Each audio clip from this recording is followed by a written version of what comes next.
Le conducteur doit connaître son véhicule.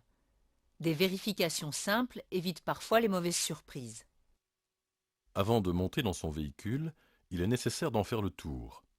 Le conducteur pourra ainsi vérifier si un pneumatique est à plat ou dégonflé, si un feu est cassé ou endommagé, s'il existe des fuites de liquide sous le véhicule.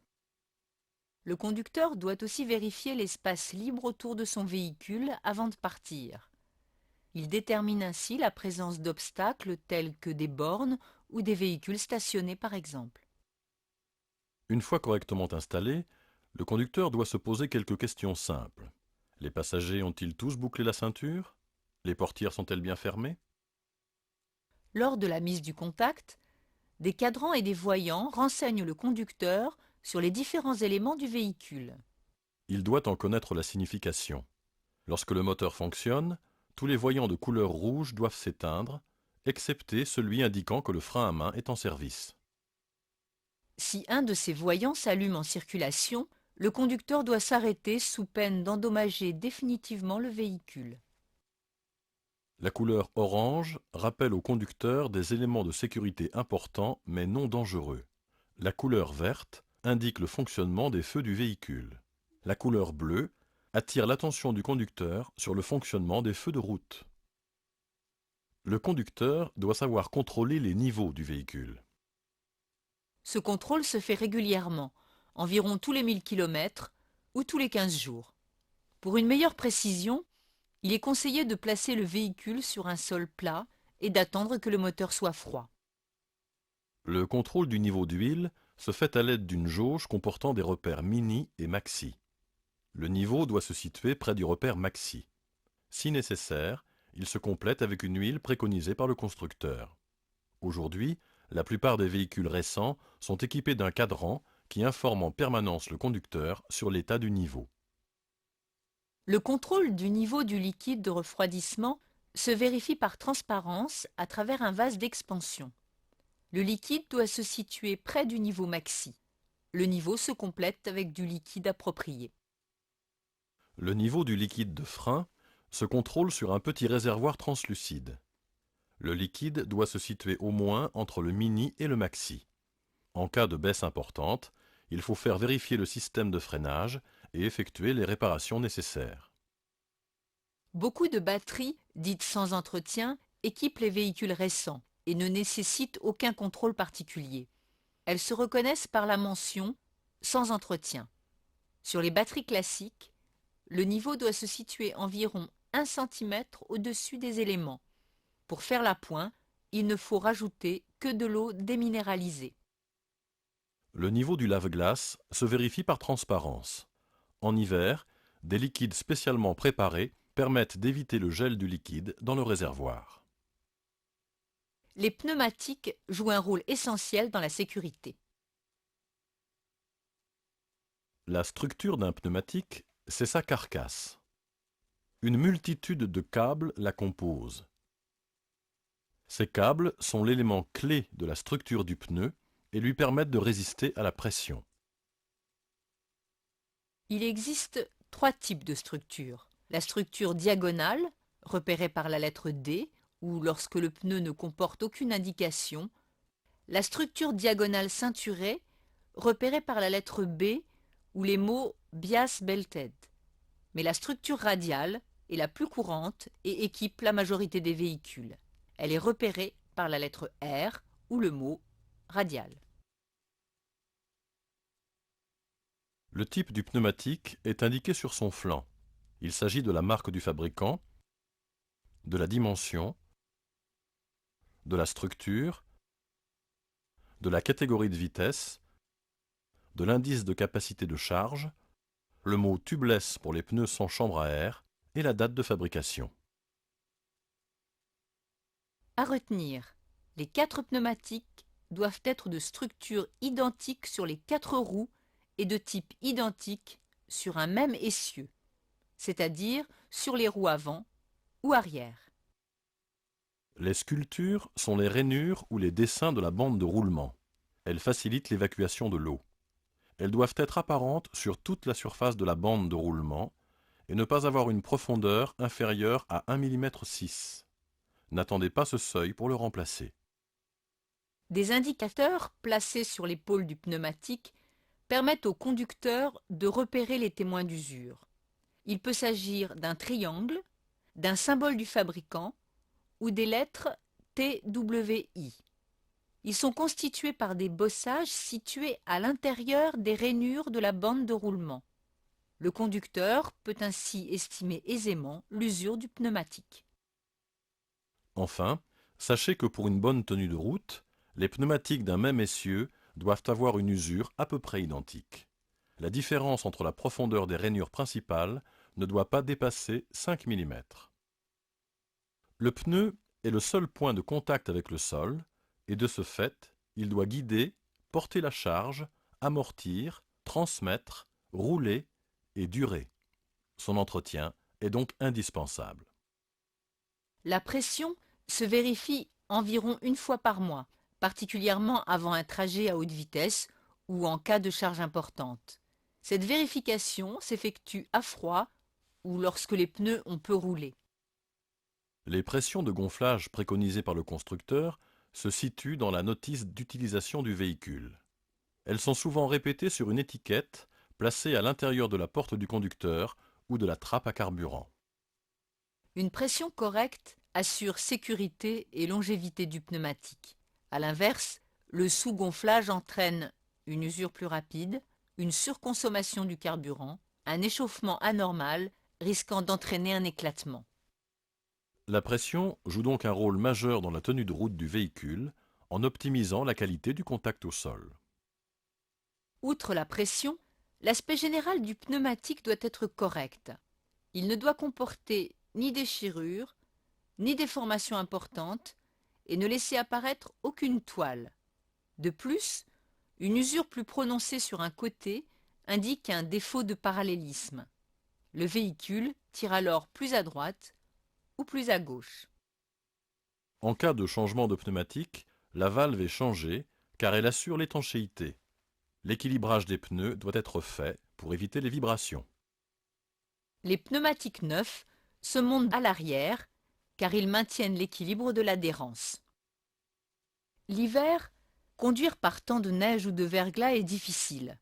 Des équipements spéciaux facilitent la circulation. Les chaînes à neige ne sont autorisées que sur les routes enneigées. Parfois, un panneau signale que leur utilisation est obligatoire sur au moins 2 roues motrices. La vitesse maximale conseillée est de 50 km/h. Les pneus neige sont particulièrement adaptés à la conduite hivernale, c'est-à-dire dans des conditions de pluie ou lorsque la chaussée est revêtue d'une faible couche de neige. Ils sont reconnaissables aux lettres M et S moulées sur leurs flancs. L'équipement des 4 roues en pneus neige est conseillé car l'équilibre de l'adhérence est ainsi maintenu. Lorsque le panneau obligeant l'utilisation des chaînes à neige est complété par ce panonceau, alors l'utilisation des pneus neige sur la route en cause est autorisée. Les pneumatiques à crampons ou cloutés facilitent la circulation sur une route verglacée. Leur utilisation est autorisée entre le samedi précédant le 11 novembre et le dernier dimanche de mars. Avec ce type d'équipement, la vitesse est limitée à 90 km/h et le conducteur doit apposer un disque spécial à l'arrière sur la partie inférieure gauche du véhicule. Les pneus à crampons sont montés au moins sur les roues motrices. Cependant, l'équipement des 4 roues en pneus à crampons est conseillé afin de ne pas rompre l'équilibre de l'adhérence. N'oubliez pas qu'une route verglacée est 8 fois plus glissante qu'une route sèche. Chaque conducteur doit maintenir en bon état de fonctionnement son véhicule et assurer ainsi la sécurité de tous. Le carnet d'entretien du véhicule est le meilleur moyen de connaître les opérations à effectuer sur le véhicule. Des interventions sont préconisées selon le kilométrage effectué et contribuent au bon fonctionnement de celui-ci. De plus, lorsque l'entretien est consigné avec les factures d'un professionnel dans le carnet, celui-ci constitue un élément important d'appréciation lors de la revente du véhicule. Lors de l'achat d'un véhicule neuf, le conducteur bénéficie de la garantie du constructeur si l'entretien est réalisé dans un garage agréé par la marque durant la durée de la garantie. La notice du constructeur guide le conducteur sur l'utilisation de son véhicule. Il y trouvera toutes les informations concernant l'équipement et son usage, l'entretien, les éléments techniques et mécaniques. Enfin, un véhicule entretenu régulièrement permet d'éviter les pannes et de faire des économies. Le conducteur doit être capable de faire quelques contrôles et dépannages sommaires. Entre deux révisions, il est utile de vérifier de temps à autre l'état des balais d'essuie-glace, l'éclairage du véhicule, si nécessaire remplacer ou faire remplacer rapidement l'ampoule défectueuse, ouvrir le capot et s'assurer de l'absence de fuite et vérifier l'état des courroies. Parfois, des fonctions du véhicule peuvent ne pas se mettre en action pour une raison inexpliquée. Il s'agit probablement d'une panne électrique due à un fusible défectueux. La notice du constructeur indique l'emplacement et la fonction de chaque fusible.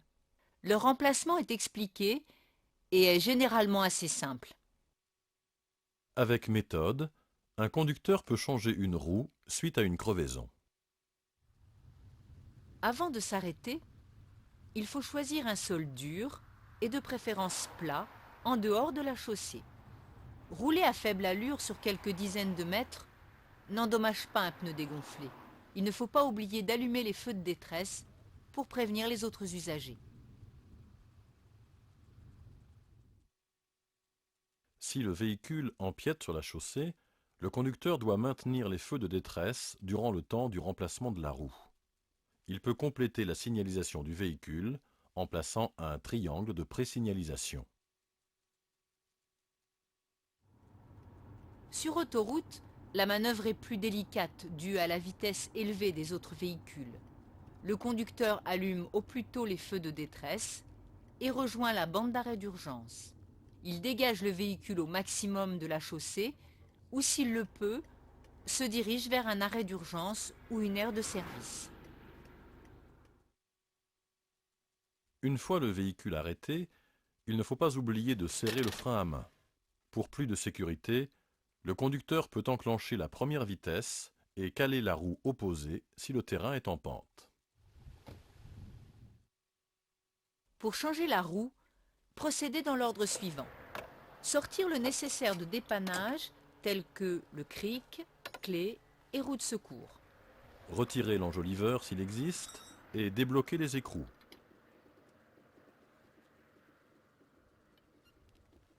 Placez le cric à l'endroit prévu et levez suffisamment le véhicule. Dévisser les écrous et retirer la roue. Puis, placer la roue de secours et les revisser sommairement. Descendre le véhicule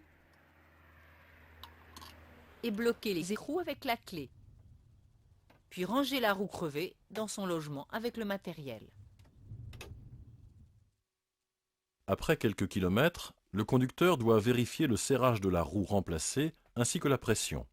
Une bombe anti-crevaison pallie le changement de roue et permet de rejoindre le garage le plus proche. Si la roue de secours est de type galette, il faut circuler selon les préconisations du constructeur et notamment rouler plus lentement. On ne doit pas oublier de faire réparer la roue au plus vite. Le contrôle technique informe l'usager sur l'état de son véhicule ou sur celui qu'il souhaite acquérir. Le premier contrôle est obligatoire dans les 6 mois précédant un délai de 4 ans à partir de la première date de mise en circulation mentionnée sur la carte grise. Il concerne les voitures particulières, ainsi que les camionnettes n'excédant pas un poids total autorisé en charge de 3,5 tonnes. Ce contrôle s'effectue à l'initiative du propriétaire du véhicule et à ses frais. Il doit être renouvelé tous les 2 ans ou en cas de vente du véhicule, sauf si la dernière visite date de moins de 6 mois. En plus du contrôle technique, les camionnettes doivent subir chaque année un contrôle anti-pollution.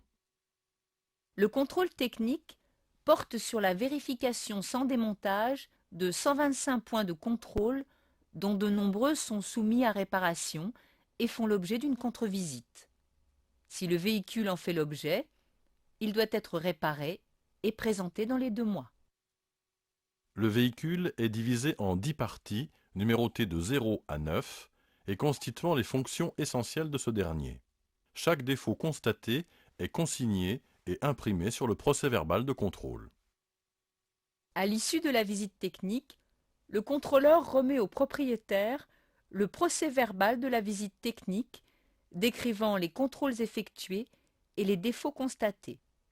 De plus, il appose dans le coin inférieur droit du pare-brise une vignette et colle un timbre sur la carte grise indiquant la date limite de validité du contrôle.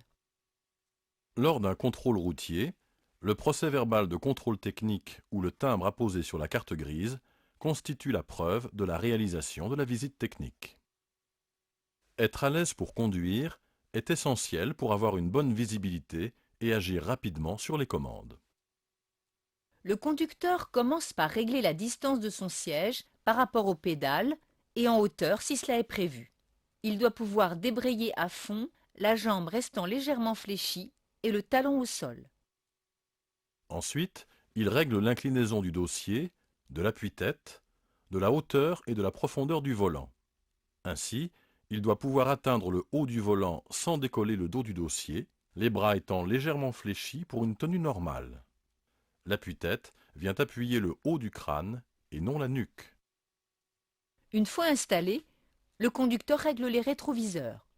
S'ils sont bien réglés, ils offrent une vision presque complète vers l'arrière. Le rétroviseur intérieur offre la vision la plus large vers l'arrière. S'il est bien réglé, il doit permettre de voir une portion de route plane d'une largeur de 20 mètres et s'étendant sur une distance de 60 mètres. Le rétroviseur situé sur la partie gauche doit permettre de voir au moins une portion de route plane située à gauche du véhicule. La poignée de la porte arrière doit apparaître dans l'angle inférieur droit du rétroviseur. La plupart des véhicules actuels comportent en plus, d'origine, un rétroviseur placé à droite.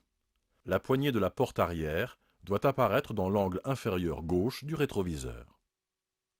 En dernier lieu, le conducteur ajuste la ceinture de sécurité. Il veille à ce qu'elle soit bien ancrée et que les sangles tombent bien à plat. Elle peut se régler en hauteur afin d'éviter une gêne au niveau du cou. Sur certains véhicules récents, un témoin lumineux et parfois sonore indique au conducteur de boucler la ceinture. Sachez que ne pas boucler la ceinture de sécurité est puni par une contravention de 4e classe entraînant une forte amende et un retrait de 3 points.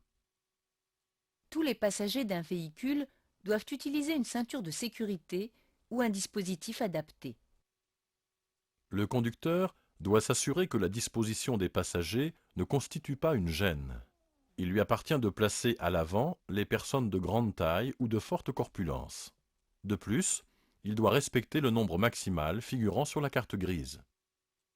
Avant de partir, il vérifie que tous les passagers sont ceinturés. Il est responsable des personnes transportées de moins de 18 ans. C'est-à-dire qu'il doit veiller à ce qu'elles soient maintenues par une ceinture de sécurité ou par un dispositif adapté. Sinon, en cas de contrôle par les forces de l'ordre, il devra payer une amende. Les enfants de moins de 10 ans doivent être installés à l'arrière. Cependant, il existe des exceptions. S'il s'agit d'un bébé installé dans un dispositif de retenue dos à la route, si toutes les places à l'arrière sont déjà occupées par des enfants, si les places à l'arrière sont encombrées par le chargement, s'il n'existe pas de siège. C'est le cas sur un véhicule de type commercial ou de transport de marchandises. Les dispositifs de retenue doivent être homologués et adaptés au poids et à l'âge de l'enfant. Pour les bébés jusqu'à 9 mois et d'environ 9 kg, l'enfant est placé de préférence dans un siège dos à la route. Il ne faut pas oublier de neutraliser l'airbag passager si l'enfant est installé à l'avant. Pour les enfants entre 10 et 15 kg, il convient d'utiliser un siège à harnais à réceptacle ou un siège baquet à harnais. Au-delà de 15 kg, l'enfant s'assoit sur un siège réhausseur qui permet l'utilisation de la ceinture arrière. Toutefois, Les enfants dont la taille est manifestement adaptée à la ceinture de sécurité n'ont pas l'obligation de ce dispositif. Enfin, sachez qu'un enfant de 30 kg devient un projectile d'environ 1 tonne en cas de choc à 90 km/h. Le chargement d'un véhicule est réglementé selon le poids, la largeur ou la longueur. Il ne peut pas dépasser l'aplomb avant du véhicule.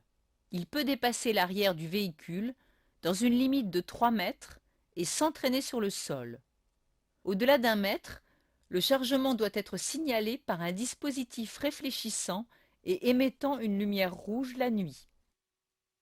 Aucune limitation de hauteur n'est imposée. Cependant, l'accès à certaines routes ou voies peut être interdit par la signalisation. Elles peuvent concerner la hauteur, la largeur ou la longueur des véhicules ou d'ensemble de véhicules, chargement compris. Le poids du véhicule, avec son chargement, ne doit pas dépasser le PTAC inscrit sur la carte grise, c'est-à-dire le poids total autorisé en charge. Sur les véhicules de transport de marchandises ou ceux dont le PTAC excède 3,5 tonnes, une plaque mentionnant le poids à vide, le poids total autorisé en charge, le poids total roulant autorisé, la longueur, la largeur et la surface doit être apposée à l'avant sur le côté droit du véhicule. Les bagages sont parfois un véritable casse-tête avant le départ. Des équipements facilitent en toute sécurité leur transport à condition de bien les utiliser. Le chargement doit être correctement réparti et ne doit gêner ni la visibilité ni les mouvements du conducteur.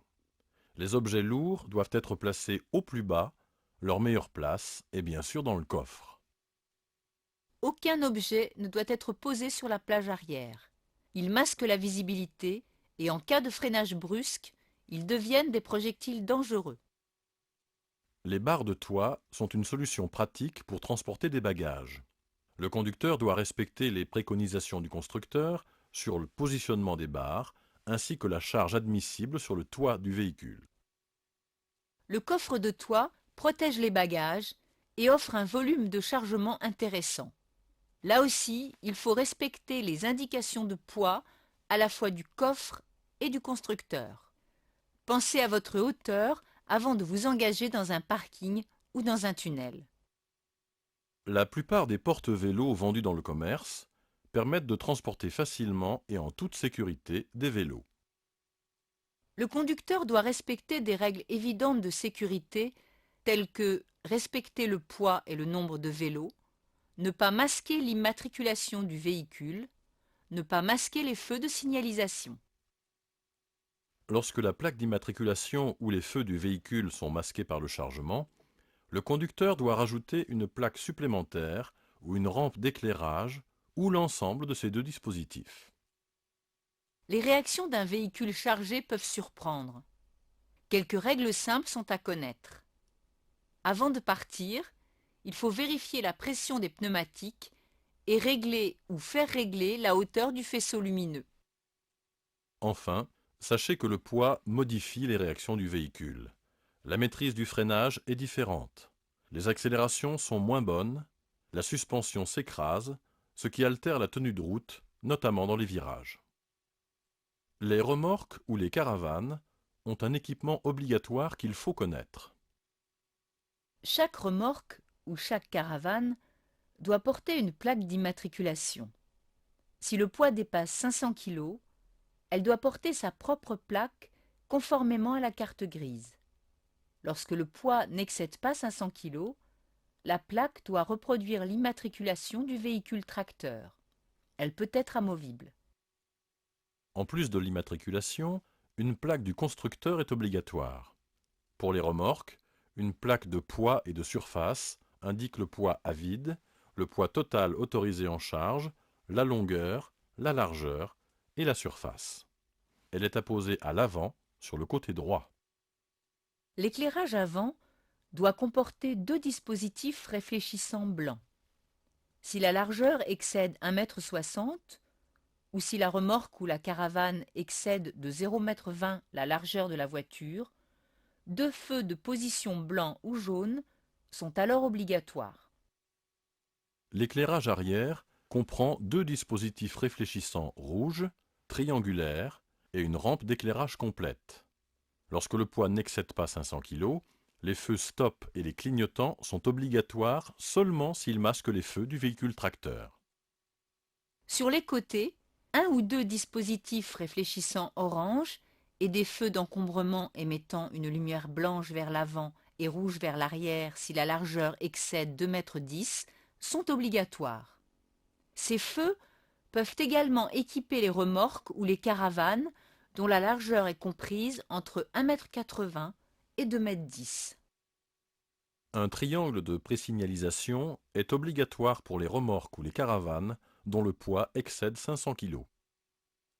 Lorsque la remorque ou la caravane est plus large que le véhicule tracteur, ou lorsqu'elle masque la visibilité du rétroviseur intérieur, un rétroviseur extérieur droit est obligatoire sur le véhicule tracteur. Tracter une remorque ou une caravane demande un minimum de connaissances et d'expérience. Avant de partir, il est important de vérifier la pression des pneumatiques, l'éclairage de l'ensemble, l'attelage ainsi que la fixation et la répartition du chargement. Les réactions d'un ensemble de véhicules sont très différentes de celles d'un véhicule non attelé, et ce pour trois raisons principales. La maîtrise du freinage est plus difficile, il faut donc anticiper et ralentir plus tôt. La capacité d'accélération est plus faible, un dépassement doit s'effectuer avec prudence. La tenue de route est modifiée, il faut éviter les écarts de direction brusques.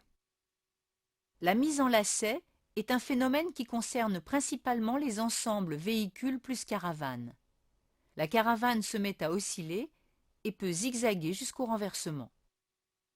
La mise en lacet peut se produire dans les cas suivants: vitesse excessive, poussée de la remorque dans une descente, coup de volant brusque, vent latéral, brusque déplacement d'air en cas de croisement ou de dépassement, mauvais équilibrage de l'ensemble.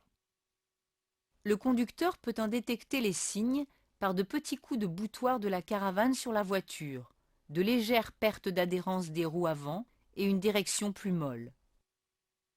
Dès les premiers signes, il faut ralentir progressivement sans freiner jusqu'à la disparition du phénomène. En dehors des autoroutes, il est possible de remorquer ou de se faire remorquer par un autre véhicule en cas de panne. Les conditions sont les suivantes. Vitesse maximale 25 km/h, disque 25 à l'arrière du côté gauche, feu de détresse allumé, feu et frein en état de fonctionnement, attelage toujours visible et bien sûr un conducteur dans le véhicule remorqué. À tout moment, le conducteur doit pouvoir présenter les documents officiels liés à la conduite et au véhicule. Le certificat d'immatriculation ou carte grise permet d'identifier le véhicule ainsi que son propriétaire. Il doit être modifié dans un délai d'1 mois en cas de changement de domicile. En cas de vente du véhicule, le nouveau propriétaire dispose d'un délai d'1 mois pour faire établir le certificat d'immatriculation. En cas de perte ou de vol, un duplicata peut être établi et est valable 1 mois. La photocopie n'est autorisée que pour les seuls véhicules de location. L'attestation d'assurance doit être conservée avec les documents du véhicule. De plus, un certificat doit être collé dans la partie inférieure droite du pare-brise. Il prouve que le véhicule est légalement assuré pour les dommages causés aux tiers. Lorsque le véhicule est âgé de 4 ans ou plus, le macaron du contrôle technique est apposé dans le coin inférieur droit du pare-brise.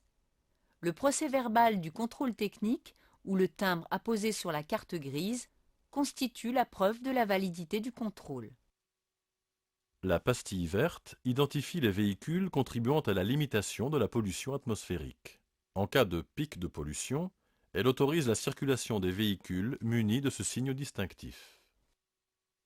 Enfin, tout conducteur doit présenter son permis de conduire en état de validité.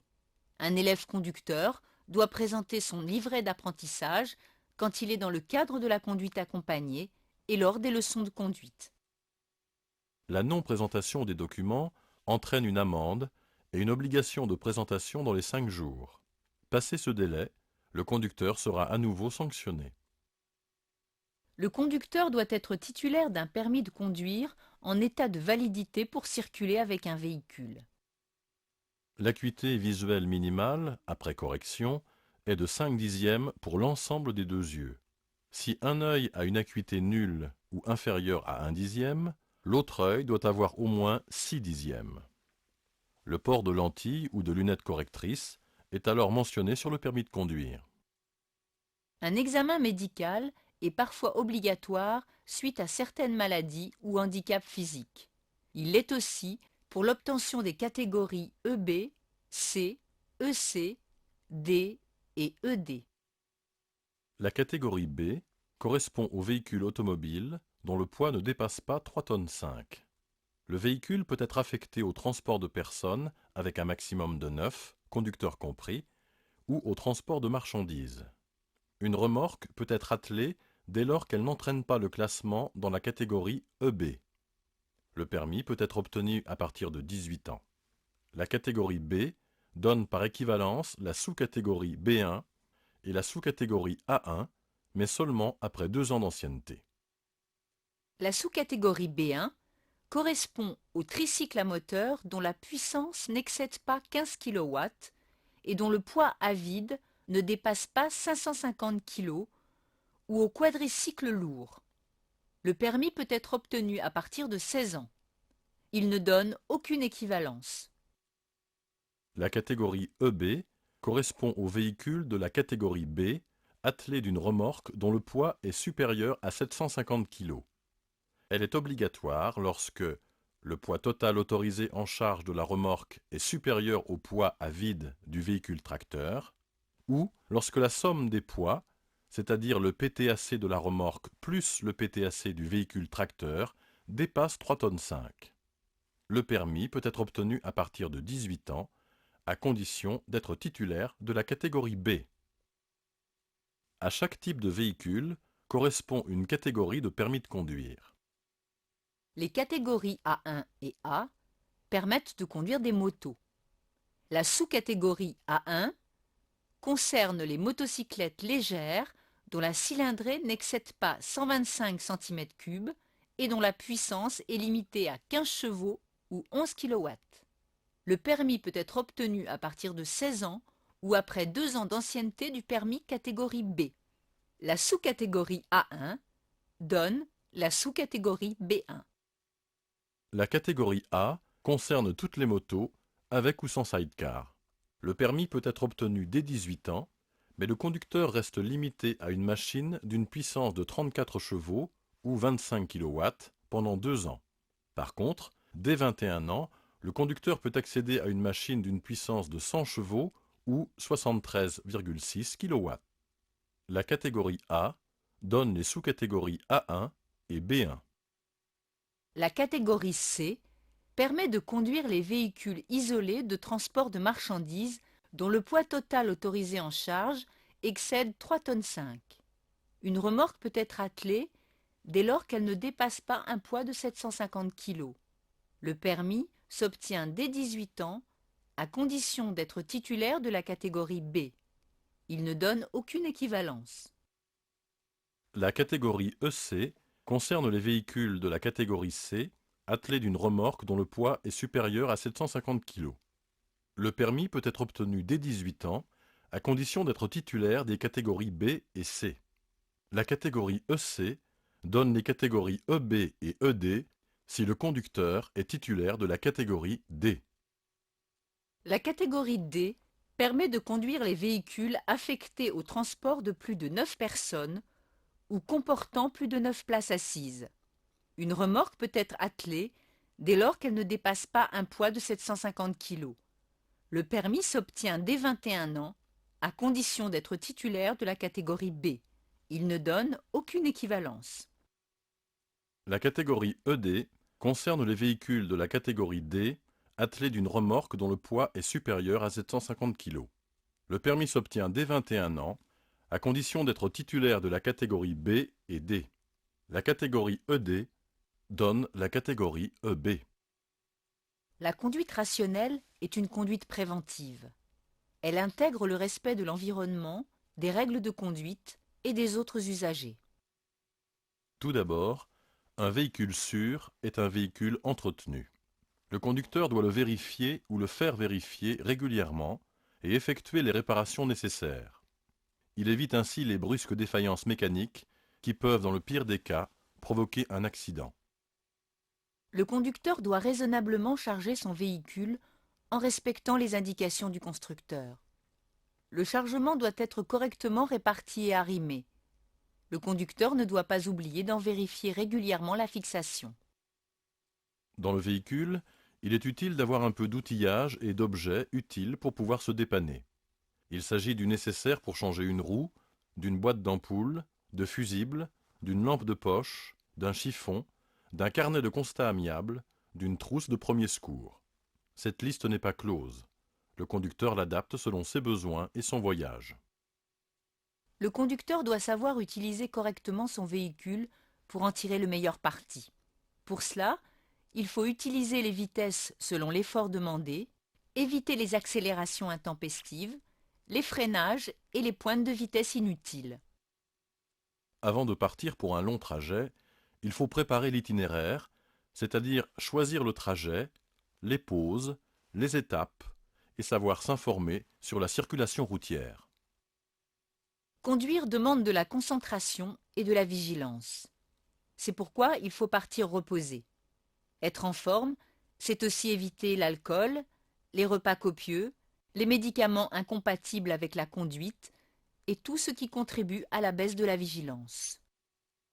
Avec la pratique, le conducteur anticipe les situations à risque. Mais c'est le fruit d'une longue expérience acquise avec les kilomètres. Pour cela, il faut adapter l'allure selon les circonstances, connaître et respecter la signalisation, les règles de conduite et les autres conducteurs. Le bon conducteur est celui qui évite de se mettre dans des situations d'accident. Conduire comporte des risques. En connaître les causes, c'est déjà adopter un comportement plus sûr. Chaque jour en France, on compte en moyenne 14 tués et 47 blessés graves. La moto est le mode de déplacement le plus dangereux. Les hommes entre 15 et 24 ans sont les plus exposés au risque d'accident. La circulation sur les routes en race campagne est de loin la plus dangereuse. L'excès de vitesse est l'infraction la plus répandue. Les enfants jusqu'à 14 ans représentent 46% des victimes en tant que piétons et cyclistes. Chez les jeunes, le risque de décès de nuit est de 56% et de 41% le week-end. Les 15-24 ans représentent 13% de la population, mais environ 28% des tués sur la route. Les accidents sont la première cause de mortalité des 15-24 ans, dont 48% des tués sont des garçons entre 15 et 19 ans. Les femmes ont 2,8 fois moins de risques d'être tuées que les hommes pour un kilométrage identique. Certains modes de déplacement sont dangereux. 13% des tués sur la route le sont dans un accident impliquant un poids lourd. Pour les motards, si l'on tient compte du kilométrage parcouru, le risque d'être tué est multiplié par 19 par rapport à une voiture. Les autoroutes sont 4 fois moins dangereuses que les routes nationales. Près de la moitié des accidents ont lieu sur les routes départementales et nationales. En agglomération, la gravité des accidents diminue avec la densité du trafic et l'importance de l'agglomération. Mais c'est le week-end que le nombre de tués est le plus élevé, notamment entre 4 heures et 6 heures du matin, la nuit du samedi au dimanche, où les accidents sont les plus graves. La circulation de nuit représente moins de 10% du trafic, mais 45% des tués. 60% des victimes le sont sur un trajet habituel. Un accident n'est jamais le résultat d'une cause unique, mais l'accumulation de plusieurs facteurs. La vitesse est présente dans 44% des accidents mortels. Ce chiffre passe à 47% l'été. L'alcool est à l'origine de 31% des accidents mortels. La fatigue est en cause dans 16% des accidents mortels et 19% durant la période estivale.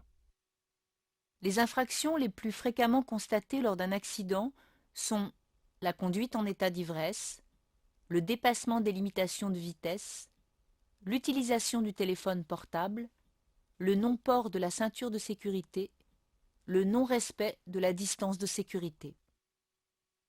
Face à une situation d'urgence, il faut savoir réagir immédiatement pour réduire la gravité de l'accident. En cas d'obstacle imprévu, le conducteur a tendance à freiner au maximum et à fixer l'obstacle. Mais même bien maîtrisé, le freinage n'empêche pas toujours une collision. Il faut alors choisir une échappatoire vers un espace disponible. En cas de défaillance du frein principal, ce qui est un incident très rare sur un véhicule entretenu, le conducteur doit rétrograder les vitesses pour utiliser au maximum le frein moteur, utiliser le frein à main en secours, se diriger vers une échappatoire et s'il ne peut éviter l'obstacle, choisir le moins dangereux et l'aborder de biais. L'éclatement ou la mise à plat rapide d'un pneumatique peut faire perdre la maîtrise de la trajectoire du véhicule. Pour limiter les risques, celui-ci doit maintenir fermement la direction et ralentir progressivement. Si les roues montent sur l'accotement, il faut éviter toute action brutale. Le conducteur maintient la direction, ralentit modérément et revient progressivement sur la chaussée lorsque l'allure est réduite.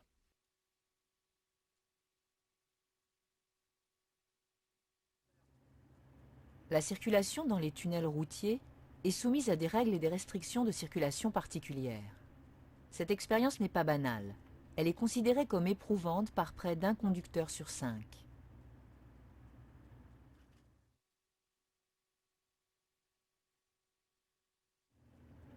Avant d'entrer, le conducteur doit allumer les feux de croisement, ôter ses lunettes de soleil et prévoir l'effet trou noir dû à la différence de luminosité. Il disparaît au bout de quelques secondes. Respecter les indications données par les feux ou les panneaux de signalisation. Brancher la radio sur la fréquence du trafic indiquée sur le panneau. Certains tunnels sont équipés de barrières associées à des feux clignotants. Elles s'abaissent automatiquement en cas d'événement tel un accident, un incendie ou un embouteillage.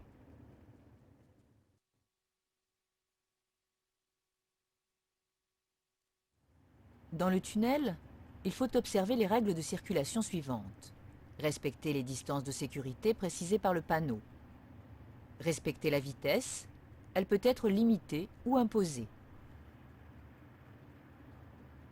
Ne pas faire demi-tour ni marche arrière et ne pas s'arrêter, sauf en cas d'urgence. Ne pas dépasser s'il n'existe qu'une seule file pour chaque sens de circulation. Rester bien à droite, la chaussée peut être relativement étroite. Mémoriser les installations de sécurité, issues de secours, emplacement d'arrêt d'urgence, extincteur et poste d'appel d'urgence, et être attentif aux messages diffusés sur les panneaux à messages variables.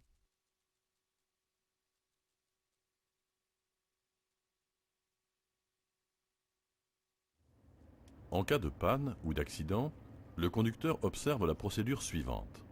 Essayez de déplacer le véhicule vers la bande d'arrêt d'urgence, une aire de stationnement ou, à défaut, sur le côté. Allumez les feux de détresse, coupez le moteur, mais laissez les clés sur le contact.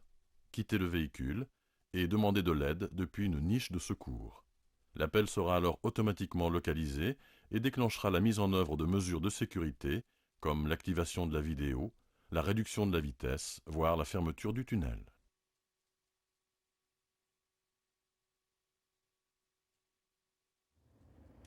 En cas d'embouteillage, le conducteur doit allumer les feux de détresse et rester à bonne distance du véhicule précédent. Cette distance peut être imposée. À l'arrêt, il faut couper le moteur et rester dans le véhicule. Suivre les instructions données par les panneaux à messages variables ou les employés du tunnel. Écouter les messages diffusés par la radio.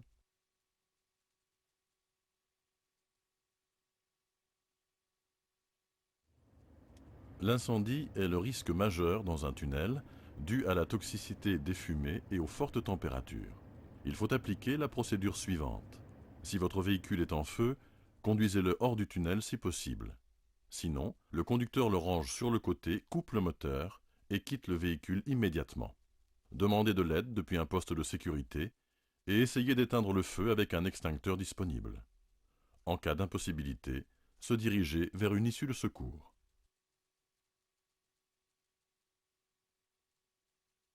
Si le véhicule précédent est en feu, il faut se ranger sur le côté, garder une distance de sécurité d'au moins 50 mètres, allumer les feux de détresse et rester à l'écoute des instructions.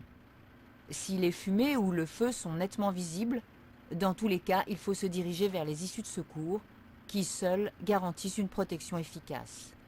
N'oubliez pas qu'il faut se baisser car l'air frais se trouve près du sol.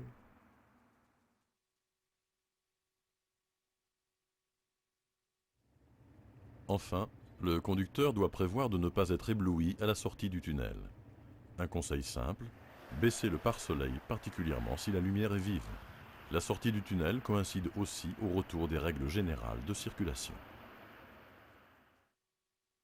En cas d'accident corporel, tout usager arrivant le premier sur les lieux doit s'arrêter pour porter secours. PAS, protéger, alerter, secourir. En premier lieu, il faut éviter le suraccident pour soi, la victime ou les témoins. La protection des lieux est le préambule à toute tentative de secours. S'arrêter à distance avec les feux de détresse pour rendre visible l'accident.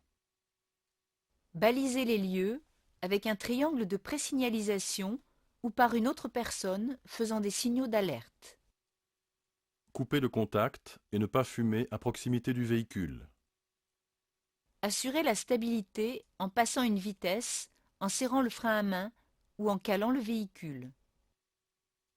Se munir d'un extincteur, par exemple en arrêtant un poids lourd. La nuit, éclairer l'accident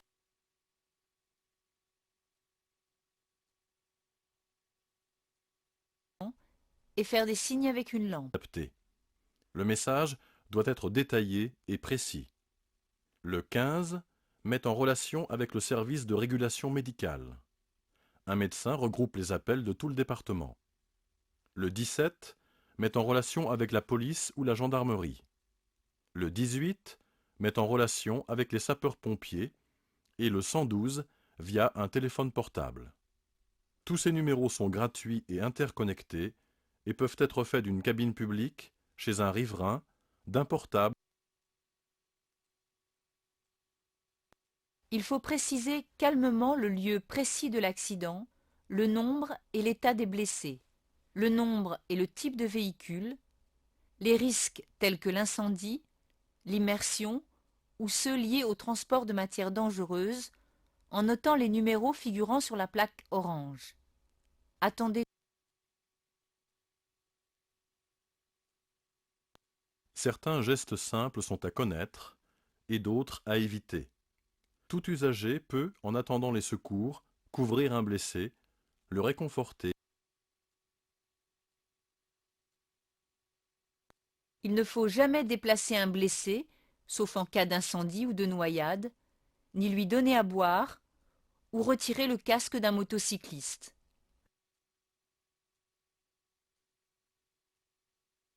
Enfin, si les secours sont déjà sur place, il est inutile de s'arrêter et de les encombrer. Sachez que provoquer ou être impliqué dans un accident et s'enfuir s'appelle un délit de fuite, et que ne pas s'arrêter pour porter secours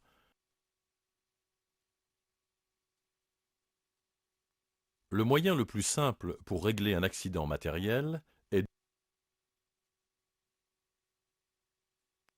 Grâce à une convention passée entre les assureurs, le formulaire du constat amiable permet par les informations qu'il contient de régler rapidement les dégâts causés par un accident matériel.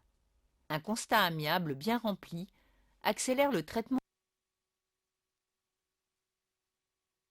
tout d'abord, il faut remplir les rubriques concernant la date, le lieu, les blessés.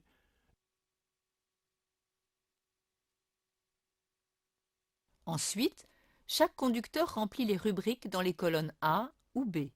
Ce sont les rubriques concernant l'assuré, le véhicule, la société d'assurance et le conducteur. Le fait de remplir Les rubriques 10 et 11 indiquent le point de choc et les dégâts apparents. La rubrique Observation La rubrique 12 est très importante. Elle précise les circonstances de l'accident. Chaque conducteur met une croix correspondant aux manœuvres du véhicule. Attention, n'oubliez pas d'inscrire dans la case numéro. Le croquis de l'accident doit être le plus précis possible. Sachez qu'en cas de contradiction entre les circonstances et le croquis, Chaque conducteur signe le recto du constat. Après la signature, plus rien ne peut être modifié. Le conducteur remplit seul sa déclaration au verso du constat et le transmet dans les 5 jours à son assureur.